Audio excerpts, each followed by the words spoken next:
Alright, folks, that's cut through the noise. Many people say China will fall apart. You have heard it, I have said it many times. But here's the problem. Most people just stop at the headline. Almost nobody can explain why. Why would China actually collapse? What is the mechanism? What is the chain reaction? Today I'm going to give you the answer.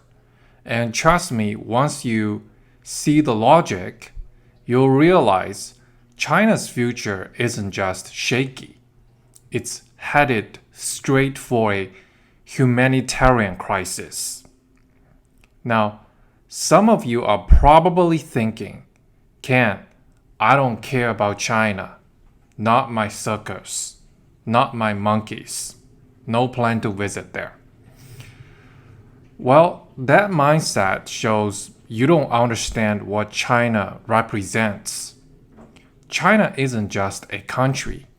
It is a way of life. One built on mistrust, backstabbing, free riding, and moral bankruptcy. And the scary part, that way of life can spread. So yeah, you should care because what is happening in China isn't just about them. It is a warning for the rest of us. Let's first look at the economic dominoes. An economy basically does two things. First, it gives people jobs, so they have food and shelter, and they stay calm because their basic survival needs are met. Second, it feeds the government with revenue, so the parasites at the top can keep living large.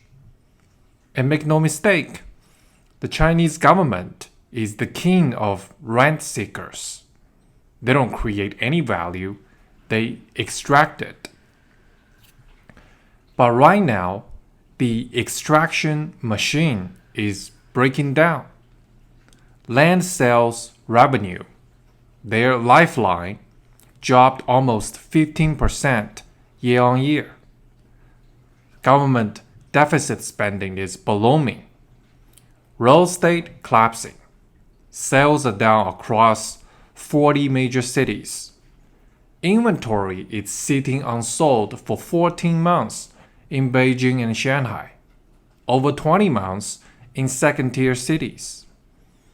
Even with endless rate cuts and stimulus, the property market is still dead. The land finance scam is finished. And when property goes, government revenue goes, and that is strike one. But maybe businesses will pick up the slack? No, not at all. Look at the money supply gap. M2 is growing way faster than M1 because companies are hoarding cash, too scared to invest. And this is China's liquidity trap. The government can pump liquidity, slash reserve ratios, and cut rates again and again. But when the real economy has no confidence, that money just sits in the banks. So it's not just slowdown, it is paralysis. Businesses are frozen in fear. And meanwhile, the graduate employment is collapsing. Barely 55% got jobs in 2023, and it's under 35% this year. Over 10 million delivery riders, including elite university grads, are now biking dumplings around cities. What about debt defaults? Exploding. More than 8 million are under debt collection enforcement, up almost 70% since 2020. So no, the real economy isn't stepping up. It is in survival mode. And that is strike two. Now, You might say, Ken, Japan has lost decades after 1990 and they didn't collapse. Why would China be any different? And here's the answer. Social psychology. Japan had a welfare system, safety nets, a culture of trust and cooperation. So when the economy tanked, people tightened their belts, but they didn't eat each other alive. China, totally different story. Welfare spending is barely 5% of GDP. There's no safety net. Lose your job in China, and you're on your own. And when hundreds of millions of people are thrown into a survival game with no support and safety net, you get chaos, violence, a scramble for resources. And that's strike three. Biologists actually figured this out a long time ago. When resources shrink and populations are overcrowded, animals turn on each other. Biologist Edward Wilson studied termites. You just starve them of protein and they start cannibalizing the weak. Feed them well and the cannibalism stops. China's population is the same. Overcrowded cities, strangers from different provinces with very different dialects, resources shrinking, no trust, no safety net. The perfect lab experiment for violence. Now, the Chinese are not termites, but that makes it worse. Because as humans, Chinese people don't just fight, they strategize, they scheme, they betray.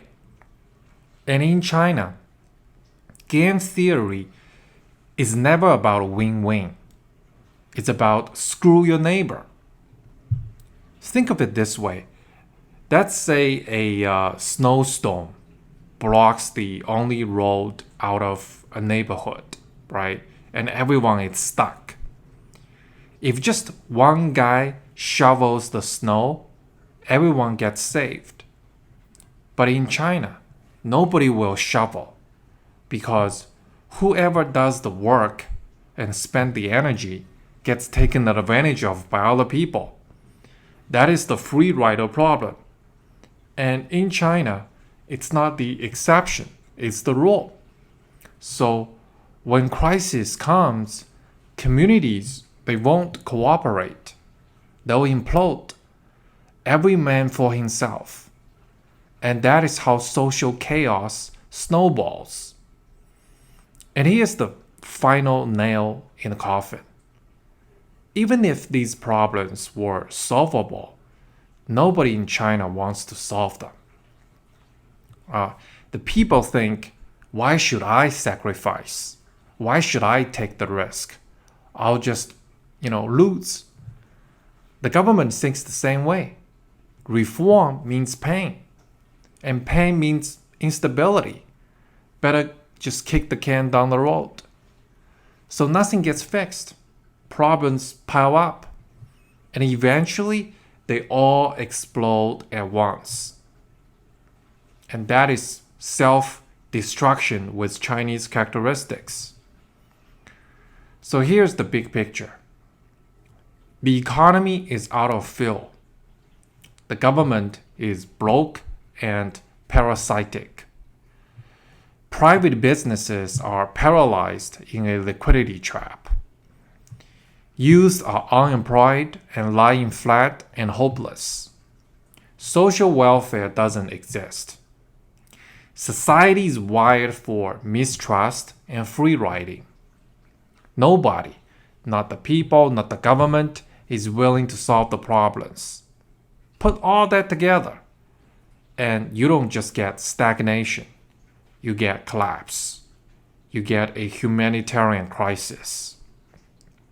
So, the next time someone says China might collapse, don't just let it slide. Ask them why.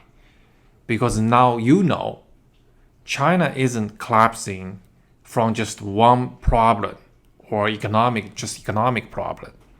It is collapsing from every problem at once.